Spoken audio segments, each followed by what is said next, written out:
বিশ্বের এমন এক জায়গা আছে যেখানে টাকা বিক্রি হয় কেজি দরে। শুনতে অবিশ্বাস্য লাগলেও এটি সত্যি।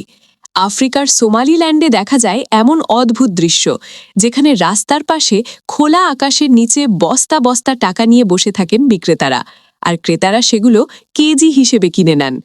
প্রথমে মনে হতে পারে এগুলো নকল বা বাতিল টাকা, কিন্তু বাস্তবে এগুলো একেবারে আসল মুদ্রা। এই দেশের নিজস্ব মুদ্রা শিলিংয়ের মূল্য এতটাই কমে গেছে যে তা গুণে নয়, বরং ওজন করে কেনাবেচা করা বেশি সহজ হয়ে গেছে। সোমালিল্যান্ড পূর্ব আফ্রিকার হর্ন অফ আফ্রিকা অঞ্চলে অবস্থিত একটি স্বঘোষিত স্বাধীন রাষ্ট্র। এর জনসংখ্যা প্রায় ৩৫ লাখ। নিজস্ব সরকার ও সেনাবাহিনী থাকলেও বিশ্বের বেশিরভাগ দেশ এখনও এটিকে আনুষ্ঠানিক স্বীকৃতি দেয়নি। এর ফলে আন্তর্জাতিক বাণিজ্য ও বিনিয়োগে বড় ধরনের সীমাবদ্ধতা রয়েছে। এই অর্থনৈতিক দুরবস্থার অন্যতম প্রভাব পড়েছে দেশটির মুদ্রার ওপর। শিলিংয়ের মান এতটাই কমে গেছে যে মাত্র $1 বিনিময়ে বিপুল পরিমাণ স্থানীয় টাকা পাওয়া যায়।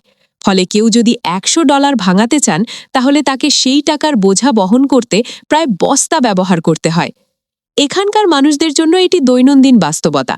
বাজার করতে গেলেও তাদের কয়েক কেজি টাকা সঙ্গে নিতে হয়। আর বড় কিছু কিনতে গেলে, যেমন সোনা বা দামি ইলেকট্রনিক পণ্য, সেক্ষেত্রে পুরো গাড়ি ভর্তি টাকা নিয়ে যেতে হতে পারে। এই কারণে রাস্তায় প্রায়ই ঠেলা গাড়ি বা বস্তা ভর্তি টাকা নিয়ে চলাচল করতে দেখা যায়। এত বেশি পরিমাণে মুদ্রা বহন করা কষ্টকর হলেও এর আর কোনো সহজ বিকল্প দীর্ঘদিন ছিল না। মজার বিষয় হলো, এই মুদ্রার মূল্য এত কম যে চোর ডাকাতদের কাছেও এটি তেমন আকর্ষণীয় নয়। হাজার হাজার শিলিং চুরি করলেও তার মূল্য দাঁড়ায় খুবই সামান্য। তাই খোলা জায়গায় কেজি দরে টাকা বিক্রি হলেও সেখানে তেমন নিরাপত্তা ব্যবস্থার দরকার হয় না। তবে ধীরে ধীরে পরিস্থিতি বদলাচ্ছে। বর্তমানে মোবাইল মানি ব্যবস্থার ব্যবহার বাড়ছে।